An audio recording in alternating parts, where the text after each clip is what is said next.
കാലവർഷക്കെടുതി മൂലം ദുരിതമനുഭവിക്കുന്നവരുടെ എണ്ണം കേരളത്തിൽ ക്രമാതീതമായി വർദ്ധിച്ചു വരികയാണ്. പരിസ്ഥിതി സംരക്ഷണ നിയമങ്ങളെക്കുറിച്ച് അറിവില്ലാത്തതിനാലും പൊതുജനങ്ങൾ പ്രകൃതി സംരക്ഷണ നിയമങ്ങളെ പാടെ ലംഘിക്കുന്നതിനാലും വരും വർഷങ്ങളിൽ പ്രളയക്കെടുതി മൂലമുണ്ടാകുന്ന വൻ ദുരന്തങ്ങൾക്ക് കേരളം സാക്ഷ്യം വഹിക്കേണ്ടി വരും. ഇവിടുത്തെ മഴയത്ത് വെള്ളം കയറി കോട്ടിന്റെ സൈഡിന് കൊടുക്കുക, തെങ്ങും വാഴയും അതും ഇതുമൊക്കെ വെച്ച് പാമ്പും ചേരയും കയറി തോട്ടിലോടി വീട്ടിനകത്ത് കയറുന്നത് വെള്ളം വിരിഞ്ഞ് വരുന്നു കയറി നടക്കാൻ വയ്യ, അങ്ങോട്ടും ഇങ്ങോട്ടും പോകാം. നാലറ്റത്തും ഊറ്റും വെള്ളവും മഴയും എല്ലാം വന്ന് ജനങ്ങൾ കിടക്കാൻ നിവർത്തിയില്ലാത്ത തരത്തിൽ കൊച്ചുങ്ങളെ ഇട്ടുണ്ട് കിടക്കുക. 3-4 ചെറുകുട്ടികൾ എല്ലാം ഉണ്ട്, അവരെ ഇട്ടുണ്ട് കിടക്കാൻ ഒരു നിവർത്തിയില്ലാത്ത തരത്തിൽ തടഞ്ഞ് നിർത്തുന്നു. അതിനെ തടഞ്ഞ് നിർത്താനുള്ള എന്തെങ്കിലും സംവിധാനങ്ങൾ ചെയ്തിരണം. നമ്മളെ വീട്ടുകളിലൊക്കെ വെള്ളം കയറുന്നു. ഇത് വെള്ളം പൊട്ടി ഈ സൈഡുകളിൽ കെട്ടിട്ടായിരുന്നു. കമത്തോട് പൊട്ടി മൂലയൊക്കെ ഇടിഞ്ഞു പോയി. 4 ചുറ്റും വെള്ളമാണ്. വെള്ളം മാറ്റിയാൽ തരാൻ ഒരു ഇതുമില്ല. അന്ന് ഞാൻ പാറയിട്ട് കെട്ടിയിട്ടില്ല. ഫൗണ്ടേഷൻ അടിസ്ഥാനം കെട്ടിയത് വെട്ടുകല്ലായിരുന്നു. അതുകൊണ്ട് എപ്പോഴും വെള്ളം തന്നെ. വീട്ടിൻ്റെ അകത്തും 4 ചുറ്റും വെള്ളം പോയ മഴയിൽ റോഡിലെ വെള്ളം, അതായത് ചിന്മയ ഹോട്ടലിൻ്റെ അവിടെ നിന്ന് വരുന്ന വെള്ളം, ഒലിപ്പുള്ള റോട്ടിലെ വെള്ളം കൂടെ വന്ന് ഞങ്ങളുടെ വീട്ടിൻ്റെ അവിടെ ഭിത്തിയുടെ 4 ഈ കെട്ടിയേക്കുന്ന അടിസ്ഥാനത്തിൻ്റെ 3/4 ഭാഗത്തോളം വെള്ളം തങ്ങി നിൽക്കുന്നു. വെള്ളം അങ്ങോട്ട് കടന്നു പോകാനുള്ള വഴിയില്ല. അപ്പോൾ ഈ റോഡിലെ വെള്ളം എല്ലാം വന്ന് ഞങ്ങളുടെ കിണറിന് ഭീഷണിയാണ്. കിണർ ഫുള്ള് നിറഞ്ഞ്, മഴവെള്ളം കൊണ്ട് നിറഞ്ഞ്, തെളിഞ്ഞ വെള്ളമല്ല കലക്കൽ വെള്ളമായിട്ട് കിടക്കുന്നു. അപ്പോൾ ഞങ്ങൾക്ക് ഈ ഓട, ഈ നാട്ടുകാരെല്ലാവരും കൂടെ പറഞ്ഞു ഓട റോഡിൽ നിന്ന് വെട്ടി അങ്ങ് പാറാങ്കോട്ട് അവിടെ ഓടയുണ്ട്, അതിൽ വിടണമെന്നാണ് നമ്മൾ പറഞ്ഞിരിക്കുന്നത്. അത് എത്രയും പെട്ടെന്ന് ചെയ്തു തരണമെന്നാണ് പറയാനുള്ളത്. ഞാൻ 7-ാം വാർഡിൽ താമസിക്കുന്ന ലീനായാൽ മീരാഭവൻ എന്നാണ് എൻ്റെ വീട്ടിൻ്റെ പേര്. അതിൻ്റെ മുന്നിലൊരു റോഡുണ്ട്. അത് പിന്നെ ഹരിജനങ്ങൾക്കായിട്ട് കിട്ടിയ ഒരു റോഡാണ്. ആ റോഡിൽ വരുന്ന വെള്ളം, മുകളിൽ നിന്ന് വരുന്ന വെള്ളം, ദളവാപുരം തൊട്ട് താഴോട്ട് തോട്ടിൽ വരുന്ന വെള്ളം വരെ എൻ്റെ വീട്ടിൻ്റെ ഫ്രണ്ടിലൊരു പാലം വെച്ചിട്ടുണ്ട്. ആ പാലത്തിൽ കൂടെ കുത്തൊഴുക്കായിട്ട് വന്ന് എൻ്റെ വീട്ടിൻ്റെ മുറ്റത്താണ് ഈ വെള്ളം വന്ന് കയറുന്നത്. മുമ്പ് അതൊരു ചെറിയ ചാലായിരുന്നു. ഇപ്പോൾ ഒരു കുത്തനെ ഒരു പാലം കെട്ടി ആ പാലത്തിൽ കൂടെ വെള്ളം വന്ന് എൻ്റെ മുറ്റത്ത് കിണറ്റിൻ്റെ ഭിത്തിയിലുമാണ് ഇടിച്ച് നിൽക്കുന്നത് വലിയ വെള്ളം. ആ തോട് ഒന്ന് വൃത്തിയാക്കണം. ആ പാലം ഒന്ന് കെട്ടിയാലേ പറ്റൂ. കൊച്ചുങ്ങളും വലിയവരും വഴിയാത്രക്കാരും ഒക്കെ വീഴണം അവിടെ തെറ്റി. അല്ലാതെയുള്ള മുകളിൽ നിന്നുള്ള തുണി കഴുകുന്ന വെള്ളവും അല്ലാതുള്ള വെള്ളങ്ങളും ഒക്കെ അതിലേ കൂടെയാണ് വരുന്നത്. എപ്പോഴും ആ തോട്, ആ പാലം നനഞ്ഞും വെള്ളമായിട്ടാണ് കിടക്കുന്നത്. ഇത് ഒന്ന് അധികാരപ്പെട്ടവർ ശ്രദ്ധിച്ച് അതിന് വേണ്ടുന്ന നടപടിയെടുക്കണം. എൻ്റെ പേര് പ്രസന്ന, 7-ാം വാർഡിൽ താമസിക്കുന്ന പ്രസന്ന. 7-ാം വാർഡിൽ മെമ്പറായ മനോജ് രാമൻ്റെ വീട്ടിൻ്റെ അടുത്താണ് എൻ്റെ വീട്. ശിവനട കുളത്തിൽ നിന്നും വരുന്ന വെള്ളം, വയലി വഴി വരുന്ന വെള്ളം, അതിഭയങ്കരമായ വെള്ളമാണ് വരുന്നത്. എല്ലാ വർഷവും ഉള്ളത് തന്നെ. പക്ഷേ ഈ വെള്ളമരവിൻ്റെ കൂടുതൽ കൊണ്ട് ഞാൻ താമസിക്കുന്നത് ഷീറ്റടിച്ച ഒരു മാടത്തിനകത്താണ്. ഈ മാടത്തിനകത്തും വെള്ളം നിറയാറുണ്ട്.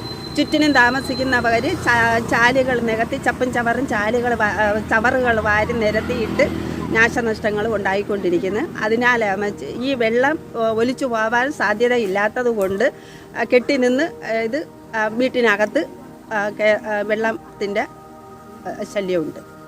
ഇവിടെ ഈ തോട്ടിൽ മഴ പെയ്യുമ്പോഴത്തേക്ക് ഭയങ്കര വെള്ളമാണ്. അതുകൊണ്ട് കായലിലോട്ട് ഒഴുക്കി വിടാനുള്ള ഒരു ഇത് പരിശ്രമിച്ചാലേ ഒക്കൂ. തോട് കര കവിഞ്ഞ് ഒഴുകുന്നതിനാൽ 10 വർഷം കൊണ്ട് എൻ്റെ വീട്ടിൽ വെള്ളം കയറി വരികയാണ്. വർഷം തോറും വരുന്ന ഈ വെള്ളപ്പൊക്കം തടയാൻ റോഡിൻ്റെ 2 അരികത്തുള്ള തോടുകൾ വൃത്തിയാക്കി സൈഡ് വാളുകൾ കെട്ടി എൻ്റെ വീടിനെ സംരക്ഷിക്കണമെന്ന് ഞാൻ താഴ്മയായി അപേക്ഷിക്കുന്നു. എല്ലാ മഴ സമയത്തും ശാസ്താനടയിലെ ആ റോഡ് സൈഡിലുള്ള ആ വയലിലും എല്ലാ വെള്ളവും നമ്മുടെ ഈ തോട് വഴിയാണ് വരുന്നത്. തോടിന് വീതിയില്ല. കാരണം എല്ലാ തോടിൻ്റെ കരയിലുള്ള ആൾക്കാരും വാഴയും വച്ച് അവിടെ നിന്ന് മണ്ണും കോരി തിട്ടപ്പുറമാക്കി അവിടെ വാഴ വെപ്പും തെങ്ങ് വെപ്പുമാണ്. അപ്പോൾ ആ സൈഡിലുള്ള തോടിനെല്ലാം വീതി കുറഞ്ഞിട്ട് ആ വീതി കുറഞ്ഞ വഴിയിലൂടെ നിറച്ചും വെള്ളം വരുമ്പോൾ ഇടിച്ചു പൊങ്ങി ആ റോഡ് സൈഡിലുള്ള വേസ്റ്റ് എല്ലാം എടുത്തിട്ടാണ് ആ തോടിലോട്ട് വരണത്. ഈ തോടിൽ വന്നിറങ്ങണ വെള്ളമെല്ലാം നമ്മുടെ ആ വീട്ടിൻ്റെ ഫ്രണ്ടിൽ ആ തോട് പൊക്കം കുറവാണ്, അതിന് കൈവേദിയൊന്നും കെട്ടിയിട്ടില്ല. ആ തോട് നിറഞ്ഞ് ഞങ്ങളുടെ അടിസ്ഥാനത്തിലാണ് ഈ വേസ്റ്റും വെള്ളവും എല്ലാം കൂടെ ഒലിച്ചു വരണത്. അവിടെയാണെങ്കിൽ 4 പൊടി കുഞ്ഞുങ്ങളും പശുക്കളും വയലും എല്ലാം കൂടെ ആയിട്ട് വെള്ളപ്പൊക്കത്തിൻ്റെ ആകെ ഭീഷണിയിലാണ് ജീവിക്കുന്നത്. രാത്രിയാകുമ്പോൾ മഴ വന്നാൽ നമുക്ക് ഉറക്കമില്ല. വെള്ളം പൊങ്ങി കര കവിഞ്ഞ് ഞങ്ങളെ വീടിനകത്താണ് കയറുന്നത്. പാമ്പും ചേരയും എല്ലാം. ആ ദിവസങ്ങളിലൊന്നും നമുക്ക് ഉറങ്ങാനേ പറ്റില്ല. നമ്മളെ വീടും കൂടെ ഇടിഞ്ഞു പോകുന്ന അവസ്ഥയാണ്. അതുകൊണ്ട് ദയവുണ്ടായിട്ട് സൈഡ് വാള് കെട്ടി ആ തോട് സംരക്ഷിച്ച് ഞങ്ങളെ വീടും സംരക്ഷിച്ച് തരണമെന്നാണ് എനിക്ക് പറയാനുള്ളത്. നമുക്ക് കിടക്കാനും നടക്കാനും നിവർത്തിയില്ല. ഈ വെള്ളം നേരെ അങ്ങ് കായലിലോട്ട് പോകാനുള്ള സംവിധാനം ചെയ്തു തരണം. പിന്നെ വെള്ളവും അവിടെയും ഇവിടെയും കിടക്കുന്ന കുപ്പികളും തോടും ചവറ് ആൾക്കാരെല്ലാം ചവറുകളെല്ലാം നീക്കി തോട്ടിൽ തന്നെ ഇടുന്നത്. അതാണ് അവിടെ തെറ്റി കിടന്ന് താഴ്ന്ന വശത്ത് വരുമ്പോഴത്തേക്ക് വെള്ളം അത്രയും താഴ്ന്ന വശത്തോട്ട് വെള്ളം പോയി മറിഞ്ഞ് ആണ്ടപ്പരി വെള്ളമായിരുന്നു. നമ്മൾ മുകളിലാണ് താമസിക്കുന്നത്. നമുക്ക് വെള്ളമായിട്ട് വലിയ ബന്ധമൊന്നും വരുന്നില്ല. താഴെ ഒരുപാട് ബുദ്ധിമുട്ടുകളും വിഷമങ്ങളും അനുഭവിക്കുന്നവരുണ്ട്. അത് തടയണം. ഒരുപാട് കൊച്ചുങ്ങൾക്കും നമുക്ക് തന്നെ ഇറങ്ങി ജോലിക്ക് പോലും വയസ്സായ അമ്മക്കൊന്നും ഇറങ്ങാനും പോകാനും ഒന്നും നോക്കില്ല. ഇതിനൊരു തീരുമാനം എത്രയും പെട്ടെന്ന് എടുത്ത്. നമുക്ക് മഴ വന്ന വലിയ ബുദ്ധിമുട്ടാണ് പുറത്തോട്ട് പോകാനും വരാനും എല്ലാം. നമ്മൾ വയലിന്റെ കാര്യമാണ് വീട് കുത്തി താമസിക്കുന്നത്. വയലിലെ വെള്ളം വന്ന് കയറുന്നവർ നമുക്ക് വളരെ ബുദ്ധിമുട്ടി അനുഭവങ്ങൾ അനുഭവിച്ചുകൊണ്ടിരിക്കുന്നതാണ്. വയസ്സായിരിക്കുന്നവർക്ക് പുറത്തോട്ട് പോകാൻ പോലും വഴി പോലും സൗകര്യമില്ലാത്ത ഒരു രീതിക്കാണ് നമ്മൾ ജീവിക്കുന്നത്. ഈ ബാബുസ്റ്റോറിന്റെ അവിടുത്തെ മതിൽ വരെ ഇടിഞ്ഞ് തകർന്ന് കിടക്കുകയാണ്. ഇപ്പം നമ്മൾ പോകാനും വരാനും വലിയ ബുദ്ധിമുട്ട് അനുഭവിക്കുന്നത്. ഞങ്ങളിൽ ഒരാൾ നമ്മൾ വയസ്സായിരിക്കുന്നവരാണ്. നമ്മൾ വയ്യാതായാൽ പോലും നമുക്ക് എടുത്തുകൊണ്ട് പോകാൻ റോഡ് പോലും ഇന്ന് വരെ നിലവിൽ വന്നിട്ടില്ല. പഞ്ചായത്ത് പറയുന്നത് അവിടെ പിറമ്പോക്കില്ലെന്നാണ് പറയുന്നത്. നമ്മൾ പല ഇതിലും ചെന്ന് പറഞ്ഞിട്ടൊന്നും അവരാരും ഇത് അംഗീകരിച്ചിട്ടില്ല ഇന്ന് വരെ. ഇവിടെ കുറേ ഹരിജനങ്ങൾ താമസിക്കും. നമുക്ക് വഴിയെ പോകാനോ പൈപ്പ് ലൈൻ കൊണ്ടുവന്നിട്ട് പോലും നമുക്ക് ഇതുവരെ പൈപ്പ് ലൈൻ പോലും കറക്റ്റായിട്ട് അവർ ഇട്ട് തന്നിട്ടില്ല. ദാ വരുന്നു പറയണല്ലാതെ അല്ല. എൻ്റെ ഭർത്താവ് എന്ന് പറയുന്നത് അടിക്കടിക്ക് മാസത്തിൽ 2-3 തവണകളിൽ വലിയ ബുദ്ധിമുട്ടിലാണ് നമ്മൾ റോട്ടിൽ കൊണ്ടുവന്ന് ആശുപത്രിയിൽ കൊണ്ടുപോകുന്നത്. ഇതിനൊന്നും ഒരു തീരുമാനം ഇന്ന് വരെ പഞ്ചായത്ത് ഗവൺമെൻറ് ആരും ഒന്നും ഈ ഒരു അംഗീകാരത്തിൽ വന്നിട്ടുമില്ല. അതിനൊരു നടപടി അവർ അത് സ്വീകരിച്ചിട്ടുമില്ല. ഗ്രാമസഭയ്ക്ക് ചെല്ലുമ്പോൾ പോലും ഇത് പറയുമ്പോൾ അവർ ആ സമയത്ത് അവർ എസ് മൂടുന്നല്ല. പിന്നെ ആരും വന്ന് ഇങ്ങോട്ടൊന്നും തിരിഞ്ഞു നോക്കുന്നില്ല. എന്തെങ്കിലും കാരണത്തിന് മരണപ്പെട്ടു കഴിഞ്ഞാൽ ഇവരെല്ലാവരുടെയും പേരിൽ തന്നെ നമ്മൾ ആക്ഷൻ എടുത്തിരിക്കും. ഒരു റോഡ് വരാതെ നമ്മൾ വളരെ ബുദ്ധിമുട്ടുന്നുണ്ട്. അതുപോലെ ഈ മഴവെള്ള കാലമായ നമ്മളെ ജീവിതം വളരെ ദുഃഖത്തിലാണ് നീങ്ങിക്കൊണ്ടിരിക്കുന്നത്. റോഡ് പിന്നെ ടോട്ടലി സൈഡ് റോഡ് കെട്ടി പാലും കെട്ടി നമുക്ക് തരണം. അവിടെ കൊച്ചുങ്ങൾക്ക് ആർക്കും പോകാക്കുന്നില്ല. കൊച്ചുങ്ങളെല്ലാം കിടന്ന് വിഷമിച്ചാണ് അതിലെ നീന്തി അങ്ങ് അപ്പുറത്ത് പോണത്. ആ പുറമ്പോക്ക് കളന്ന് നമുക്ക് ആ സൈഡ് വാള് കെട്ടിത്തരണം. കായലിലേക്ക് അങ്ങ് വിട്ടാൽ മതി. ആ ഭാഗത്ത് കുറച്ച് ഭാഗത്ത് പൊക്കി കെട്ടിയിട്ടുണ്ട്. അപ്പൊ ഈ വെള്ളം എങ്ങനെയെന്ന് വെച്ചാൽ ഒഴുകി ഇനി താഴോട്ട് പൊക്കം കുറവാണ്. അപ്പൊ ആ വെള്ളം വന്ന് ഇടിച്ചാണ് ഈ സൈഡ് കെട്ടിയിട്ടില്ല. അവിടെ വീതിയില്ല. അപ്പൊ ഈ വെള്ളം വന്ന് ഇടിച്ച് ഒഴുകി പോകാനുള്ള നല്ല വീതിയില്ല. അപ്പൊ അത് ഇത്തിരി കെട്ടിത്തരണം. അപ്പൊ ഈ പ്രാവശ്യം മഴ പെയ്തപ്പോഴും കഴിഞ്ഞ പ്രാവശ്യം മഴ പെയ്തപ്പോഴും വെള്ളം വന്ന് ഇടിച്ച് ഭയങ്കര വെള്ളമായിരുന്നു. വീട്ടിന്റെ അകം വരെ വെള്ളം കയറും. ഇപ്പോഴും ഇത് മൊബൈലിലൊക്കെ ഇട്ടതാണ്. ആ വെള്ളത്തിന്റെ മൂലം നമുക്ക് വെള്ളം ഒഴുകി പോകാനുള്ള സൗകര്യവും സ്ഥലവും ഇല്ല. അതുകൊണ്ട് ഈ ഉള്ള വെള്ളം പോണ വഴി കൂടെ പാവങ്ങളെ വീടും എല്ലാം വെള്ളം കയറി നശിക്കുകയാണ്. ഇതിനെതിരായി നമുക്കെന്തെങ്കിലും അതിന് ഗുണമുള്ളത് ചെയ്യണം. അതിനുവേണ്ടി ഇതിൽ ഞാനും ഒരു പങ്കാണ്. 9-ാം വാർഡിലുണ്ടായ മഴപ്പൊക്കം മൂലം ദുരിതം അനുഭവിക്കുന്ന ജനങ്ങൾക്ക് വേണ്ടിയിട്ട് പഞ്ചായത്തിൻ്റെ ഭാഗത്തു നിന്ന് സൈഡ് വാൾ കെട്ടിക്കൊടുക്കുന്നതിന് വേണ്ടി ഒപ്പുശേഖരണത്തിന് വന്നപ്പോൾ 6-ാം വാർഡിൽ ഞങ്ങളും സഹകരിച്ചിട്ടുണ്ട്. ഞങ്ങളെല്ലാ പേരും അതിനുവേണ്ടി ഒപ്പിട്ട് കൊടുത്തിട്ടുണ്ട്. അപ്പോൾ പഞ്ചായത്തിൻ്റെ ഭാഗത്തു നിന്ന് എത്രയും പെട്ടെന്ന് അവർക്ക് ഈ ഒരു സഹായം എത്തിച്ചു കൊടുക്കണമെന്ന് അപേക്ഷിച്ചു. ബുദ്ധിമുട്ടെന്ന് വെച്ച് കഴിഞ്ഞാൽ ഞങ്ങളുടെ വീട്ടിൽ കംപ്ലീറ്റ് വെള്ളം എൻ്റെ വീട്ടിലാണ് വരുന്നത്. പിന്നെ മതിലൊക്കെ ഇടിഞ്ഞു പോകാറായി.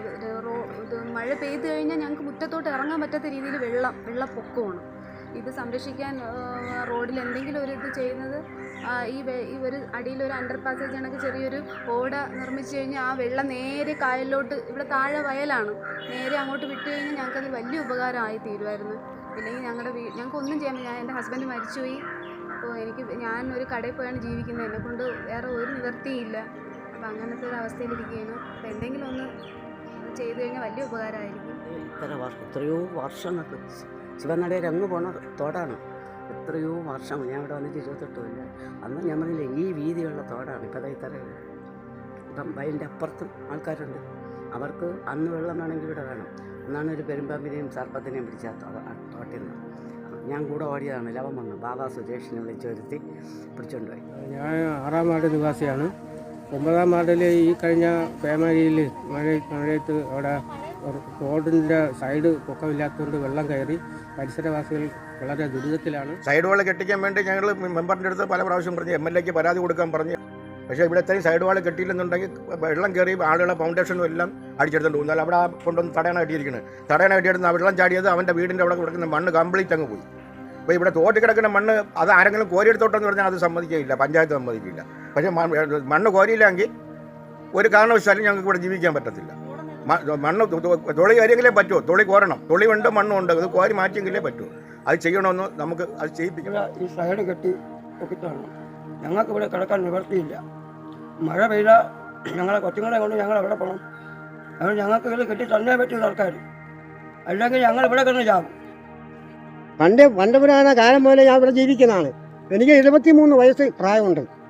ആ കാലഘട്ടം മുതൽ അന്ന് മുതൽ ഇന്ന് വരെ ഈ തോട് നമ്മൾ ഒരു വിധത്തിലേക്ക് ഇറങ്ങാനോ പിടിക്കാനോ പെണ്ണുങ്ങൾക്ക് ഒരു വയ്യനാ കിടക്കാനോ ഒന്നും നോക്കൂല. ഈ നടവരമ്പിൽ തന്നെ മുട്ടിനൊപ്പം വെള്ളമായിരുന്നു.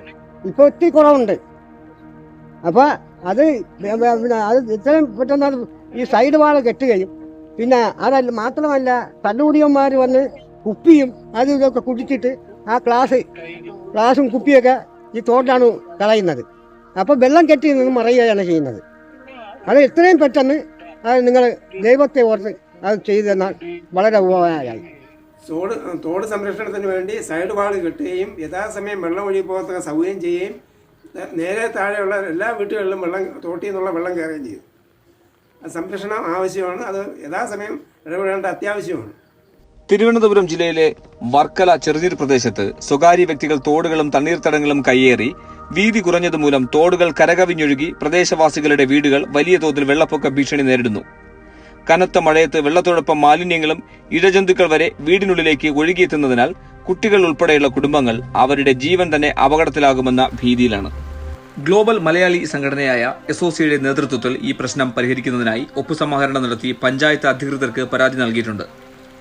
പുഴയൊഴുകും വഴികൾ തടസ്സപ്പെട്ടിട്ടുണ്ടെങ്കിൽ അത് സുഗമമാക്കുവാൻ കേരളമൊട്ടാകെയുള്ള പൊതുജനങ്ങൾ തയ്യാറാകണമെന്നുകൂടി ഞങ്ങൾ ഈ അവസരത്തിൽ അഭ്യർത്ഥിക്കുകയാണ്. ഇത്തരം സാമൂഹിക പ്രശ്നങ്ങൾ ഞങ്ങളെ അറിയിക്കുന്നതിനായി താഴെ കാണുന്ന നമ്പറുകളിൽ ബന്ധപ്പെടാവുന്നതാണ്.